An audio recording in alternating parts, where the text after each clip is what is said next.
자동차 중심의 한국의 교통 문화는 정말 좀 왜곡적인 교통 문화를 가지고 있다고 생각을 합니다. 현재 한 2,400만 대가 한국에 있고 매년 교통사고로만 사망하는 인원이 한 4천여 명이 됩니다. 이러한 자동차 중심의 교통 문화는 우리가 지속 가능한 삶의 형태에서는 굉장히 이렇게 위험하고 또한 이렇게 앞으로 지양을 해야 되는 부분이라고 봅니다.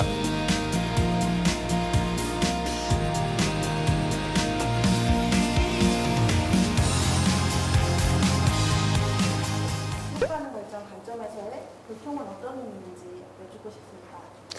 예, 결국은 지속 가능 발전이라는 것은 우리가 에너지를 좀 덜 쓰고 그리고 환경을 덜 오염시키는 측면에서 바라봐야 됩니다.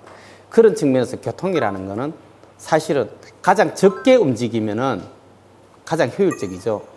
그런데 어쩔 수 없이 이동을 한다면은 에너지를 덜 쓰고 환경을 덜 파괴하는 측면으로 움직여야 되죠. 그래서 우리가 그런 교통 조건에서 보면 이제 보행 있고 자전거 있고 대중교통 있고 자가용 있고 이렇게 뭐 여러 수단들이 있습니다. 그런 경우 누가 에너지를 적게 쓰느냐, 누가 환경을 덜 오염시키느냐. 그리고 그렇지만 그게 도시 생활 속에서 효용성이 있어야 되거든요. 그런 측면을 고려해서 교통계획을 짜고 그걸 정책으로 만든다면은 가장 이상적이지 않을까 그렇게 생각합니다. 저는 지속가능 발전 관점에서 교통이라는 것은 지속 가능하게 우리가 살아가는 삶의 형태 중에 하나다라는 생각을 합니다. 교통은 가장 이동권이고 시민의 기본권이기 때문에 이 시민의 기본권과 이동권에 대한 가장 기본적인 것이 무엇인가?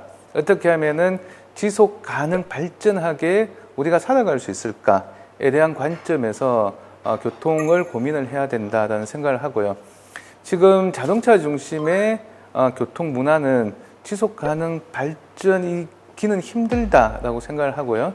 지속 가능한 발전이라는 관점에서 교통을 본다 그러면 걷거나 자전거를 타거나 하는 최소 기본 시민들의 이렇게 기본 그 생활 패턴을 바꾸어내면서 그 문명의 이기인 자동차와의 적절한 균형을 맞추어내는 부분에서 우리가 교통을 고민하고 같이 이야기하는 부분이 굉장히 중요하다라는 생각을 가지고 있습니다.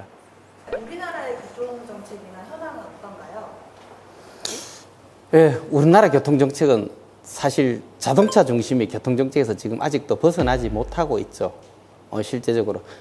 자동차 중심이 아직도 전체 교통의 기본이 되어 있고요. 그리고 그 중에서 그나마 조금 발전한 게 지방자치단체 쪽에서는 대중교통 쪽에 좀 포커스를 맞춰서 실제적으로 지금 정책을 펴가고 있습니다. 하지만 시민들은 대중교통에 같이 이렇게 합류시키기가 사실은 좀 쉽지 않습니다. 특히 최근에 코로나19 사태가 일어나면서 대중교통은 시민들이 좀 회피하는 쪽으로 가 있습니다.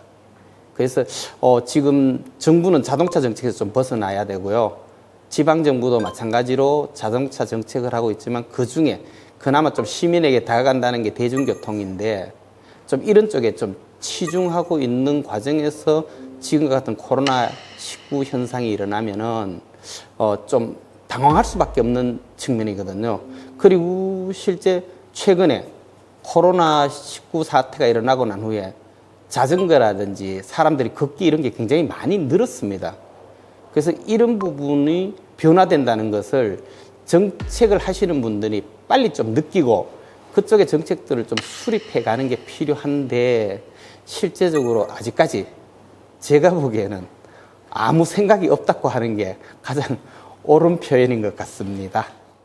자동차 중심의 한국의 교통 문화는 정말 좀 왜곡적인 교통 문화를 가지고 있다고 생각을 합니다.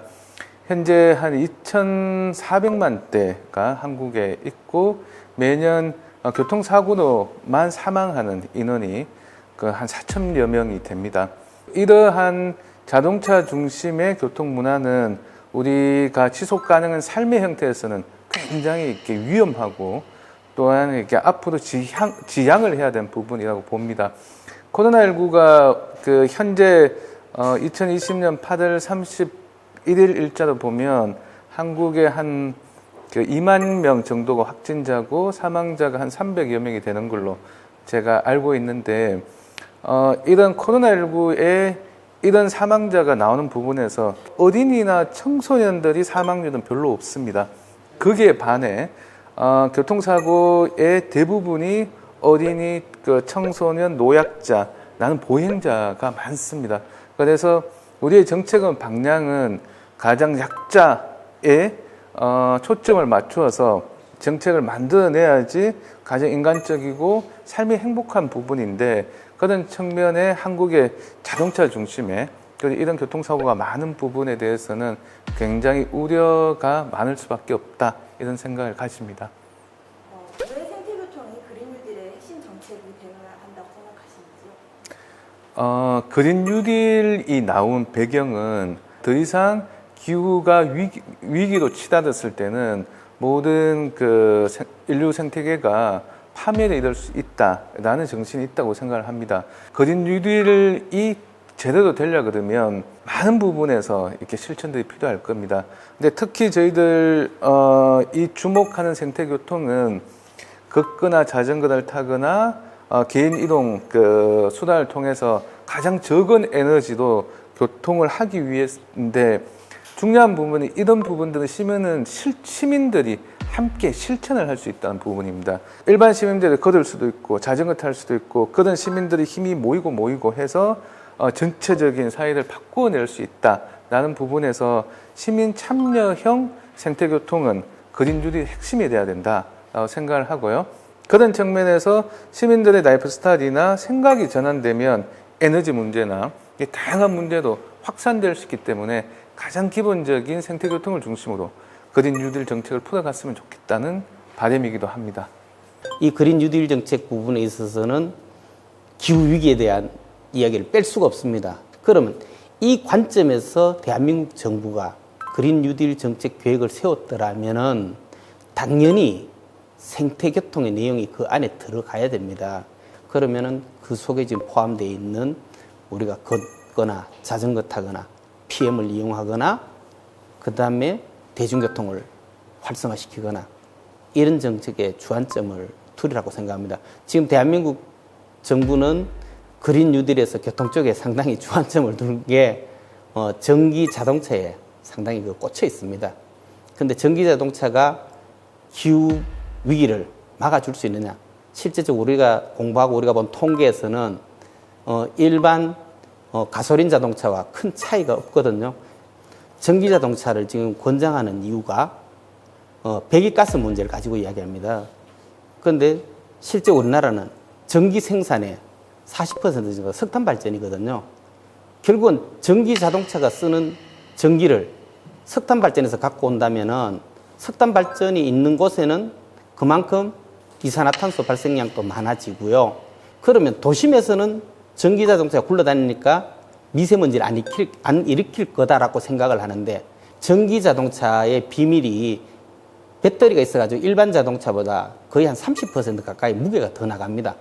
이것 때문에 실제 미세먼지는요, 노면과 바퀴가 닿는 부분에 타이어가 닳거나 노면이 닳거나 그리고 주변에 있는 비산먼지가 뜨거나 하는 문제가 상당히 심각하거든요. 그래서 30% 더 무거운 것이 배기가스를 만들지 않는 거와 거의 비슷한 효과를 내기 때문에 아까 가솔린 자동차나 전기 자동차가 도시에서 미세먼지를 일으킨 데는 큰 차이가 없다는 이야기를 말씀드렸습니다.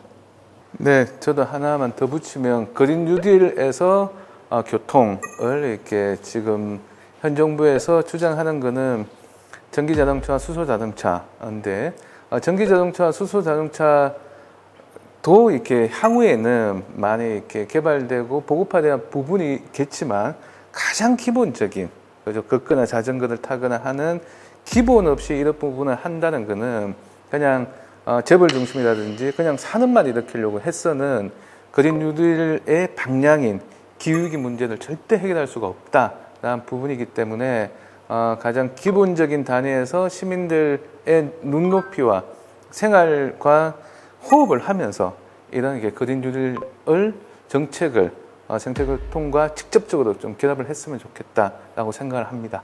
그렇다면 생태교통 도시를 만들게 되면 우리 도시의 풍경은 어떻게 달라질까요? 우리가 자동차를 좀 적게 타고 다른 교통수단을 이용한다면은 일단 도시 공기는 좀 더 깨끗해질 것이고요. 그리고 실제 자동차가 일으키는 소음들이 있지 않습니까?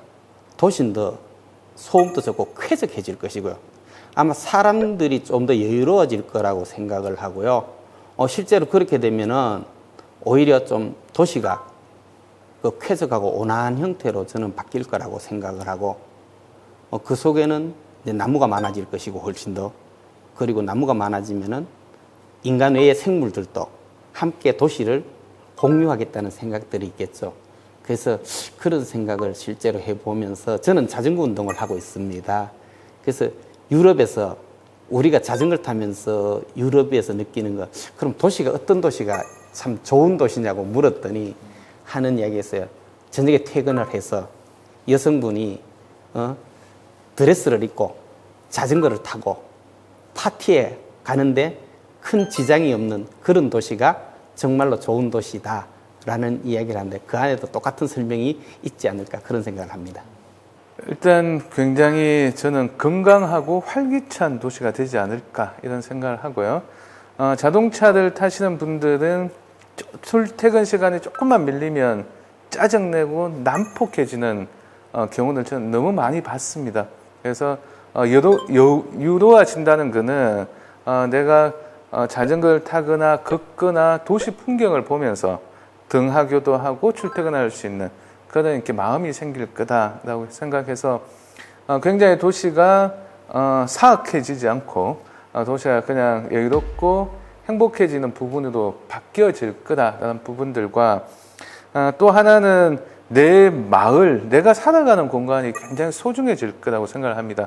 그냥 차를 타면 그 속도에 의해서 대부분 지나가는 배경이 되어버리지만, 자전거를 타거나 걸으면은 내가 걸으면서 느끼는 바람의 소리라든지 내 공간에서 어떤 부분이 있는지, 어떤 사람이 있는지 이를 이렇게 관계 맺기를 할 수 있다라고 보통 이야기를 많이 하니까, 생태교통 도시로 바뀐다는 것은 우리 마을을 좀 더 행복하고 건강하게 만드는 것, 그리고 도시 전체가 활기차고 여유로운 도시로 만들어진다는 것, 이 자체가 생태교통으로의 전환의 매력이 있지 않은가 이런 생각을 합니다. 세계적으로 생태교통 체계를 구축하고 또 운영하는 사례가 있나요? 네, 저는 그 프랑스 파리를 굉장히 주목하고 있는 편인데요. 2003년도에 유럽에서 굉장히 이렇게 큰 폭염이 일어납니다. 유럽 전역에서 3만 5천 명에서 4만 명에 가까운 사망자가 나타났고, 프랑스 파리 같은 경우도 한 만여 명의 그 사망자를 내었던 굉장히 유럽의 폭염 사태가 컸었는데, 이 폭염을 겪고 난 다음에 프랑스의 파리의 정책이 완전히 바뀌어져 갑니다. 그 벨리브라고 하는 공공임대 자전거를 프랑스 파리 한 2만 대 정도를 깔고, 그리고 도심을 숲의 도시로 만들어가고, 그리고 걷고 싶은 도시를 만들어 가게 하고, 매주 인라인 스케이트라고 하는 굉장히 재미있는 이렇게 교통수단을 가지고 축제를 만들어내고, 그러면서 프랑스 파리가 그 기후 위기를 대응하는 도시로 가겠다라고 이제 표방들을 했었고요. 그리고 최근에 재선을 한 안 이달고 그 여자 시장님이신데, 시장님이 도심에 그 주차장을 6만 개, 4분의 3 정도죠. 6만 개를 없애고 그 없어진 공간에 숲을 만들고 아이들이 놀게 하고 자전거를 타게 하고 걷게 하고, 그리고 세느강 옆에 고속도로를 영구 폐쇄시켜서 거기를 걷게 하거나 모래사장으로 만들어서 해변을 즐길 수 있는, 강을 즐길 수 있는 그런 정책을 만들어가는 과정들을 보면서 프랑스 파리 시민들이 또 적극적으로 지지를 하는 걸 보면서, 그 도시에서 정책을 가지거나 시민의 의식이 높아진다 그러면 충분히 지속 가능한 사회를 만들 수 있구나라는 생각들을 했었고요. 그래서 이런 도시의 모델이 좀 확장된다면 저희들 또한 각 지역별로 특색 있게 또 생태교통 도시를 만들어내지 않을까 이런 생각을 합니다.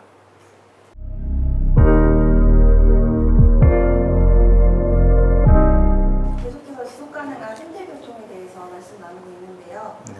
지속가능한 생태교통 중심의 교통체계를 만들기 위한 과제는 무엇일까요? 기본적으로 교통이 인간 중심이 돼야 된다는 생각을 가져야 합니다. 이게 출발이라고 저는 생각하거든요.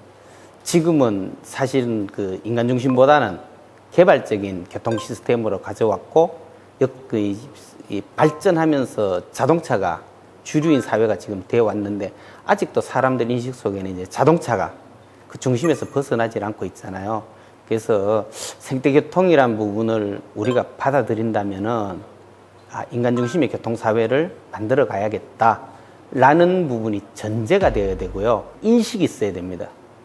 그래서 지금 여기서 이제 정책이라는 이야기가 나오는데 실제적으로 정책은 시민들이 해나가는 부분은 아니고 지방정부나 중앙정부가 하는 일들이거든요. 그리고 생태교통이 필요하다면은 거기에 예산을 투여해야 됩니다. 말로만 이해한다 해서는 정책은 만들어지지 않거든요. 우린 정책을 볼 때 중앙정부나 지방정부가 얘네 예산을 얼마나 세웠느냐가 결국 이제 관건으로 보거든요. 자전거의 활성화를 시키기 위해서 예산을 쓴다. 대한민국 정부는 얼마를 쓰는지, 제가 살고 있는 대구는 얼마를 쓰는지, 실제적으로 지금 들여다보면은 예산 사용량이 사실 굉장히 낮습니다. 대구 같은 경우에 대구 광역시가 250만이 사는 도시예요. 1년에 한 20억 정도. 그것도 많이 쓴다고 써요. 버스에 대구시가 보조금을 주는 게 2천억이 넘습니다. 그리고 그 도시철도가 대구도 있거든요. 도시철도가 3호선까지 있는데 지금 도시철도 건설 비용만 해도 2호선이 1조 5천억, 3호선이 2조 5천억 이런 식으로 들어가 있거든요. 그런데 도시철도가 연간 운영 적자가 한 1,000억 정도 나요. 실제적으로 대구시는 1년에 한 3천억 정도를 거기다가 넣고 있어요. 넣고 있는데 그러면 대중교통이 버스가 한 20% 정도, 도시철도가 한 7% 이런 정도의 교통수단을 분담하고 있거든요. 그러면은 예를 들어서 자전거에 1년에 한 500억씩만 부으면은요, 자전거 수단 분담률이 한 4, 5년 만에 10% 이상 갈 수 있거든요. 지금 대구가 겨우 한 3% 정도 유지하고 있는 선입니다. 그런데 사람들은 그런 생각하죠. 자전거 필요하다. 라고 생각을 하고 있으면서도 거기에 예산을 배정하지 않고 있어요. 그래서 저희들이 계속 하고 있는 이야기들이 당신들이 생태교통에 대해서 관심 있고 생각이 있다면은 거기에 대한 인식을 바꾸고 예산을 투여해라 라고 끊임없이 주장하고 있습니다. 생태교통 도시도 가려고 그러면 일단 생각이 바뀌어야 된다. 저도 그렇게 생각을 합니다. 지금 기후 위기 비상 사태다. 굉장히 심각한 사태다. 우리에게 남아있는 시간은 10년이 남지 않았다. 라는 부분들에 대한 세계적인 전문가들의 이야기가 많습니다. 우리 일반 시민들, 정책을 만드는 사람들, 기업인들이 이 생각을 공유할 수 있을까가 가장 큰 과제이자 여기에 답이 있다라는 생각을 합니다. 우리가 지금까지 살아왔던 삶의 패턴, 대량 생산, 대량 소비, 그리고 편리하고 마구마구 이산화탄소를 배출하고 왔던 부분에 대한 파티는 이제 끝났다라는 그가 전문가라든지 기후 생태학자의 이야기인데, 이 부분이 어떻게 하면은 우리 일상생활에 녹여져 있을까라고 한다면 그런 생각의 차이에 의해서 자동차 중심 도시에서 생태교통 중심으로의 전환이 이루어질 거다라고 생각을 하기 때문에 이런 인식의 확산과 인식의 공감대를 만드는 부분이 가장 중요하고요. 그리고 또한 저는 이제 더 중요한 거는 일반 시민들이 실천을 해야 됩니다. 맞다. 그러면은 우리 다 함께 지속 가능한 사회를 위해서 노력하자. 그래서 기후위기 비상행동이라고 하는 그런 큰 이렇게 타이틀에 함께 그 실천을 하고 그 실천이 모아진다 그러면 정책화될 것이고요. 그런 부분에서 인식 전환과 시민 실천과 그 정책화 이런 부분이 우리가 풀어야 될 과제라는 생각입니다. 이 보행과 자전거가 상생을 하려면 어떻게 해야 할까요? 사실 지금 현재 자전거 도로가 거의 80% 이상이 인도에 되어 있습니다. 이 자전거 도로를 인도에 만든 거는 우리나라가 98년부터 자전거 도로를 만들기 시작했어요. 그래서 그 당시 이해력 부족으로 자전거는 도로교통법상 차인데도 차도에 다니면 위험하다는 생각 하나 때문에 자전거 길을 인도에 올리기 시작했습니다. 그래서 저도 자전거 운동하고 있으면 중앙정부에 끊임없이 했던 이야기 그거예요.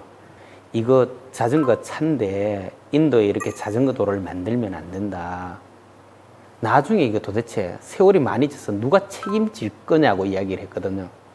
결국은 그 당시 만든 사람들은 나이가 들어갔고 퇴직에 다 가고 없고요. 박근혜 정부 때 정부에서 비정상화의 정상화라는 그런 사업을 한 적이 있습니다. 그게 뭐냐, 각 분야에 좀 비정상적으로 된 거를 정상적으로 만들어 보자. 그렇게 해서 자전거에 채택된 게 인도에 자전거 길이 많으니 이거 전부 다 조사해봐. 조사해가 이거를 비정상이니까 정상화 시키자 라고 하려고 사업을 했었어요. 그래서 각 지방정부에 대고 파악해봐라. 사실 뭐 파악이 다 되어 있죠. 그 파악해서 보고를 했더니 아니나 다를까 85% 정도 인도 위에 자전거 도로가 되어 있고, 사실은 그게 무용지물이다시피 한 게 실제 현실입니다. 그래서 파악은 다 했어요. 그러면 이거 어떻게 할래? 그거 좀 더 치우고 자동차 길로 내려야 될 거예요. 워낙 많으니까 감당이 안 돼. 답이 없으니까 파악만 하고, 비정상화는 파악했는데 정상화를 시키지 못했던 그런 중앙정부의 슬픈 사연이 있습니다. 그래서 지금이라도 저는 늦지 않았다고 생각해요. 이거 정부가 과감하게 버릴 건 지금 버려야 됩니다. 인도 위에 있는 자전거 도로는 보행자에게 다 돌려주고, 그건 이제 다 없다고 생각해야 돼요. 돌려주고, 나머지 지금부터라도 차도로 자전거 도로를 만들어 나가고요.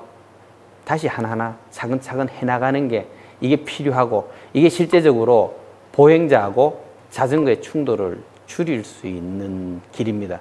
그리고 지금 법 관계도 사실 좀 문제가 있는데요.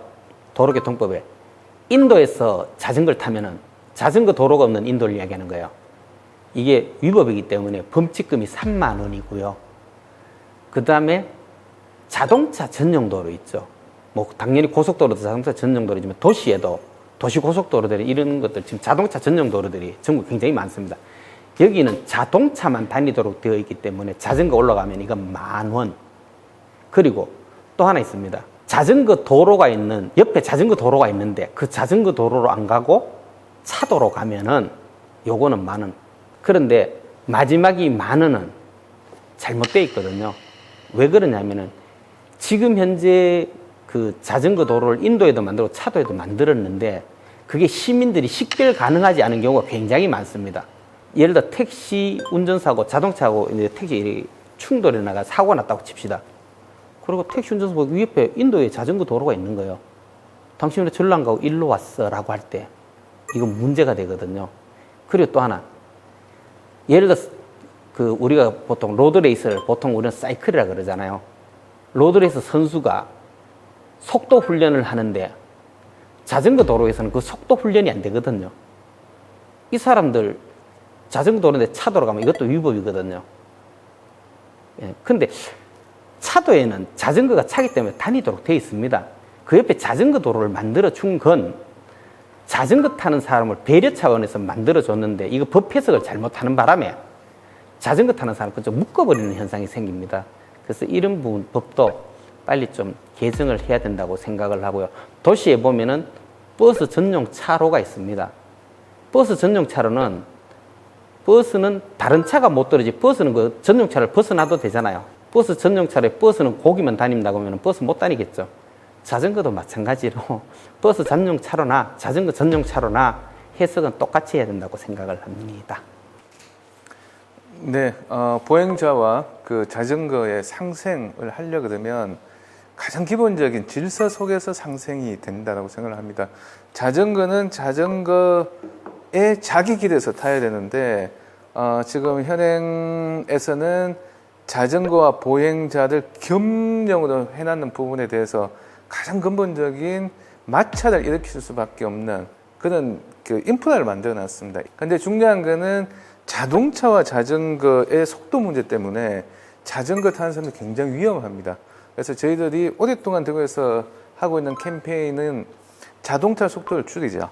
그리고 맨 마지막 차선만이라도 자전거와 자동차가 공존할 수 있도록 20km나 그 25km 정도의 속도를 낮추어 줘서 그 차도에서 자전거가 안전하게 갈 수 있게끔 스포트를 하자라는 부분에서 그런 부분에서 자전거와 보행의 상생이 중요하다고 생각을 하고요. 그렇게 나아가는 방향에서 자전거와 그 보행의 겸용 부분에서는 서로 배려한다든지 일정 정도의 협력이 필요하겠지만 궁극적인 상생은 자전거가 자기 길에서 정확하게 갈 수 있도록 보행자와 자전거 타는 사람들이 서로 협력해서 제대로 된 생태교통 질서를 만들어야 된다는 부분이고요.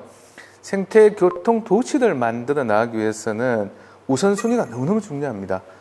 그 자전거, 걷기, 또 요새 많이 나오는 PM, 퍼스널 모빌리티, 전기 자전거, 이렇게 다 이렇게 생태교통일 수가 있는데 거기에서도 걷는 사람 중에 보다 장애인이나 약자들이 우선순위, 그리고 난 다음에 자전거, 그 다음에 인라인 스케이트나 PM 같은 이런 이렇게 서로에 대한 질서를 정리 안 해놓으면 모두가 생태교통이다.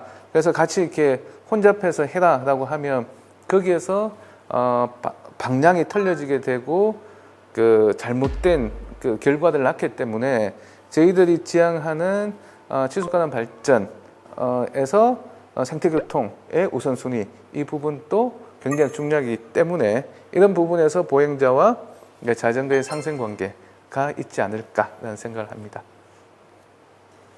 대구에서는 생태교통 도시 만들기를 위해서 대구야 걷자라는 이름의 캠페인을 진행하고 있다고 들었는데요. 어떤 내용인가요? 2017년부터 대구야 걷자 캠페인이 대구야 걷고 자전거 타자라는 캠페인입니다.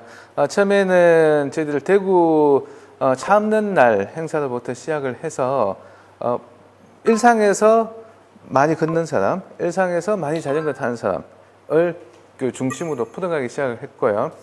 그냥 많이 걷고 하니까 데이터가 좀 확보가 안 돼서 대구에서 어플리케이션을 만들어서 걷기 어플리케이션 하고 앱이랑 자전거 앱을 만들어서 일상에서 걷는 사람들이 하루에 10,000보를 걷자. 만보 캠페인 플러스 또 자전거는 출퇴근 시간에 자전거를 타면 평상시에는 저희들 1km 타면 1포인트를 줬는데 출퇴근 시간에 자전거를 타면 10포인트를 줘서 출퇴근을 장려하는 정책을 만들고요. 향후에는 저는 개인적으로는 포인트가 그 일상에서 인센티브 제도를 해서 녹색 기본소득처럼 그 자전거를 타거나 걷는 사람들이 또한 이렇게 인센티브를 받을 수 있는 대기오염을 줄이고 교통사고라든지 혼잡들을 줄였기 때문에 그런 혜택까지 있었으면 좋겠다라는 차원에서 대구의 걷자 캠페인이 진행되고 있습니다.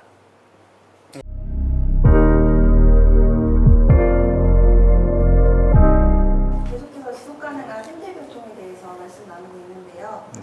지속가능한 생태교통 중심의 교통체계를 만들기 위한 과제는 무엇일까요? 기본적으로 교통이 인간 중심이 돼야 된다는 생각을 가져야 합니다. 이게 출발이라고 저는 생각하거든요. 지금은 사실은 그 인간 중심보다는 개발적인 교통 시스템으로 가져왔고 발전하면서 자동차가 주류인 사회가 지금 되어 왔는데 아직도 사람들 인식 속에는 이제 자동차가 그 중심에서 벗어나지 않고 있잖아요. 그래서 생태교통이란 부분을 우리가 받아들인다면은 인간 중심의 교통사회를 만들어 가야겠다. 라는 부분이 전제가 되어야 되고요. 인식이 있어야 됩니다. 그래서 지금 여기서 이제 정책이라는 이야기가 나오는데 실제적으로 정책은 시민들이 해나가는 부분은 아니고 지방정부나 중앙정부가 하는 일들이거든요. 그리고 생태교통이 필요하다면은 거기에 예산을 투여해야 됩니다. 말로만 이해한다 해서는 정책은 만들어지지 않거든요.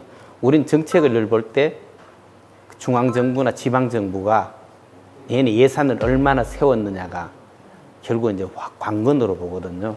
자전거의 활성화를 시키기 위해서 예산을 쓴다.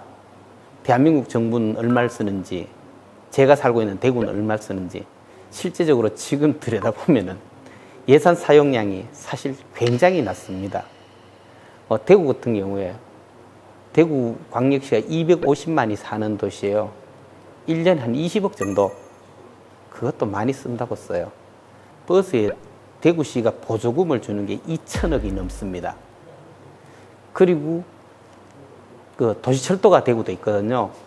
도시철도가 3호선까지 있는데 지금 도시철도 건설 비용만 해도 2호선이 1조 5천억, 3호선이 2조 5천억 이런 식으로 들어가 있거든요. 그런데 도시철도가 연간 운영 적자가 한 1,000억 정도 나요. 실제적으로 대구시는 1년에 한 3천억 정도를 거기다가 넣고 있어요. 넣고 있는데 그러면 대중교통이 버스가 한 20% 정도, 도시철도가 한 7%, 이런 정도의 교통수단을 분담하고 있거든요. 그러면은 예를 들어서 자전거에 1년에 한 500억씩만 부으면은요, 자전거 수단 분담률이 한 4, 5년 만에 10% 이상 갈 수 있거든요. 지금 대구가 겨우 한 3% 정도 유지하고 있는 선입니다. 그런데 사람들은 그런 생각하죠. 자전거 필요하다 라고 생각을 하고 있으면서도 거기에 예산을 배정하지 않고 있어요. 그래서 저희들이 계속 하고 있는 이야기들이, 당신들이 생태계통에 대해서 관심 있고 생각이 있다면은 거기에 대한 인식을 바꾸고 예산을 투여해라 라고 끊임없이 주장하고 있습니다. 생태교통 도시도 가려고 그러면 일단 생각이 바뀌어야 된다. 저도 그렇게 생각을 합니다. 지금 기후 위기 비상사태다. 굉장히 심각한 사태다. 우리에게 남아있는 시간은 10년이 남지 않았다. 라는 부분들에 대한 세계적인 전문가들의 이야기가 많습니다. 우리 일반 시민들, 정책을 만드는 사람들, 기업인들이 이 생각을 공유할 수 있을까가 가장 큰 과제이자 여기에 답이 있다라는 생각을 합니다. 우리가 지금까지 살아왔던 삶의 패턴, 대량 생산, 대량 소비, 그리고 편리하고 마구마구 이산화탄소를 배출하고 왔던 부분에 대한 파티는 이제 끝났다라는 그가 전문가라든지 그 기후 생태학자의 이야기인데, 이 부분이 어떻게 하면은 우리 일상생활에 녹여져 있을까라고 한다면, 그런 생각의 차이에 의해서 자동차 중심 도시에서 생태교통 중심으로의 전환이 이루어질 거다라고 생각을 하기 때문에, 이런 그 인식의 확산과 인식의 공감대를 만드는 부분이 가장 중요하고요. 그리고 또한 저는 이제 더 중요한 거는 일반 시민들이 실천을 해야 됩니다. 맞다. 그러면은 우리 다 함께 지속 가능한 사회를 위해서 노력하자. 그래서 기후위기 비상행동이라고 하는 그런 큰 이렇게 타이틀에 함께 그 실천을 하고, 그 실천이 모아진다 그러면 정책화될 것이고요. 그런 부분에서 인식 전환과 시민 실천과 그 정책화, 이런 부분이 우리가 풀어야 될 과제라는 생각입니다. 보행과 자전거가 상생을 하려면 어떻게 해야 할까요? 사실 지금 현재 자전거 도로가 거의 80% 이상이 인도에 되어 있습니다. 이 자전거 도로를 인도에 만든 거는 우리나라가 98년부터 자전거 도로를 만들기 시작했어요. 그래서 그 당시 이해력 부족으로, 자전거는 도로교통법상 차인데도 차도에 다니면 위험하다는 생각 하나 때문에 자전거 길을 인도에 올리기 시작했습니다. 그래서 저도 자전거 운동하고 있으면 중앙정부에 끊임없이 했던 이야기 그거예요. 이거 자전거 차인데 인도에 이렇게 자전거 도로를 만들면 안 된다. 나중에 이거 도대체 세월이 많이 지서 누가 책임질 거냐고 이야기를 했거든요. 결국은 그 당시 만든 사람들은 나이가 들어갖고 퇴직에 다 가고 없고요. 박근혜 정부 때 정부에서 비정상화의 정상화라는 그런 사업을 한 적이 있습니다. 그게 뭐냐, 각 분야에 좀 비정상적으로 된 거를 정상적으로 만들어 보자. 그렇게 해서 자전거에 채택된 게 인도에 자전거 길이 많으니 이거 전부 다 조사해봐. 조사해가 이거를 비정상이니까 정상화 시키자 라고 하려고 사업을 했었어요. 그래서 각 지방정부에 대고 파악해봐라. 사실 뭐 파악이 다 되어 있죠. 그 파악해서 보고를 했더니 아니나 다를까 85% 정도 인도 위에 자전거 도로가 되어 있고, 사실은 그게 무용지물이다시피 한 게 실제 현실입니다. 그래서 파악은 다 했어요. 그러면 이거 어떻게 할래? 그거 좀 더 치우고 자동차 길로 내려야 될 거예요. 워낙 많으니까 감당이 안 돼. 답이 없으니까 파악만 하고, 비정상화는 파악했는데 정상화를 시키지 못했던 그런 중앙정부의 슬픈 사연이 있습니다. 그래서 지금이라도 저는 늦지 않았다고 생각해요. 이거 정부가 과감하게 버릴 건 지금 버려야 됩니다. 인도 위에 있는 자전거 도로는 보행자에게 다 돌려주고, 그건 이제 다 없다고 생각해야 돼요. 돌려주고, 나머지 지금부터라도 차도로 자전거 도로를 만들어 나가고요. 다시 하나하나 차근차근 해나가는 게 이게 필요하고, 이게 실제적으로 보행자하고 자전거의 충돌을 줄일 수 있는 길입니다. 그리고 지금 법 관계도 사실 좀 문제가 있는데요. 도로교통법에 인도에서 자전거를 타면은 자전거 도로가 없는 인도를 이야기하는 거예요.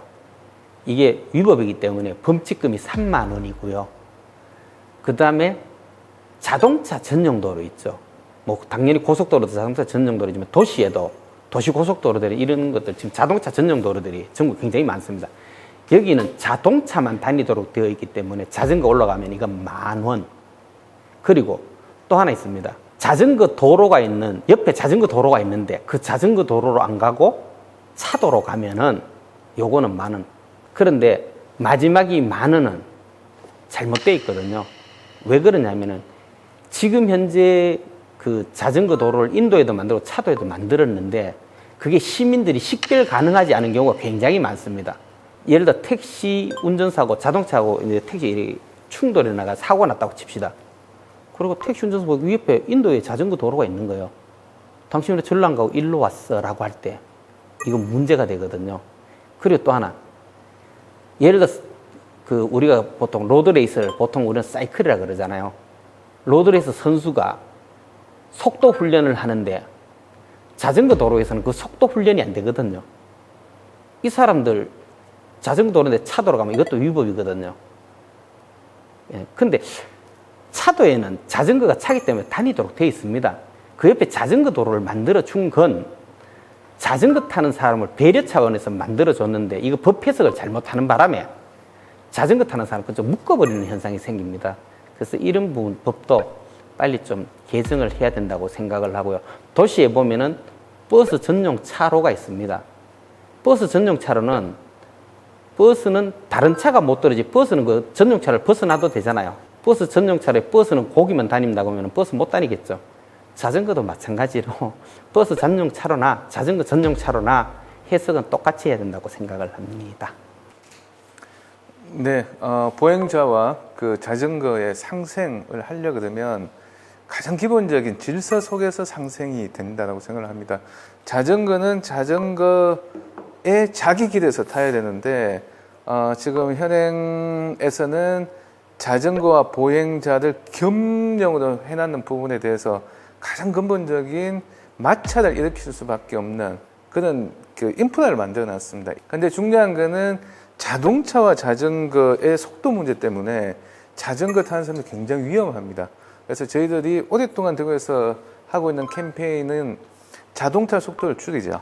그리고 맨 마지막 차선만이라도 자전거와 자동차가 공존할 수 있도록 20km나 그 25km 정도의 속도를 낮추어 줘서 그 차도에서 자전거가 안전하게 갈 수 있게끔 스포트를 하자라는 부분에서 그런 부분에서 자전거와 보행의 상생이 중요하다고 생각을 하고요. 그렇게 나아가는 방향에서 자전거와 그 보행의 겸용 부분에서는 서로 배려한다든지 일정 정도의 협력이 필요하겠지만 궁극적인 상생은 자전거가 자기 길에서 정확하게 갈 수 있도록 보행자와 자전거 타는 사람들이 서로 협력해서 제대로 된 생태교통 질서를 만들어야 된다는 부분이고요. 생태교통 도시를 만들어 나가기 위해서는 우선순위가 너무너무 중요합니다.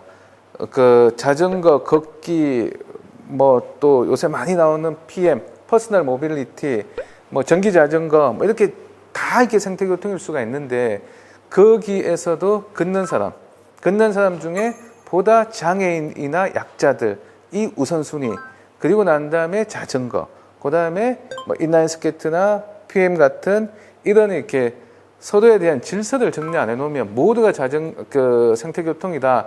그래서 같이 이렇게 혼잡해서 해라라고 하면 거기에서 방향이 틀려지게 되고 그 잘못된 그 결과를 낳기 때문에 저희들이 지향하는 지속가능 발전에서 생태교통의 우선순위 이 부분도 굉장히 중요하기 때문에 이런 부분에서 보행자와 자전거의 상생관계가 있지 않을까라는 생각을 합니다. 대구에서는 생태교통 도시 만들기를 위해서 대구야 걷자라는 이름의 캠페인을 진행하고 있다고 들었는데 어떤 내용인가요? 2017년부터 대구야 걷자 캠페인이 대구야 걷고 자전거 타자라는 캠페인입니다. 처음에는 저희들 대구 차 없는 날 행사로부터 시작을 해서 일상에서 많이 걷는 사람, 일상에서 많이 자전거 타는 사람을 그 중심으로 풀어가기 시작을 했고요. 그냥 많이 걷고 하니까 데이터가 좀 확보가 안 돼서 대구에서 어플리케이션을 만들어서 걷기 어플리케이션 하고 앱이랑 자전거 앱을 만들어서 일상에서 걷는 사람들이 하루에 10,000보를 걷자.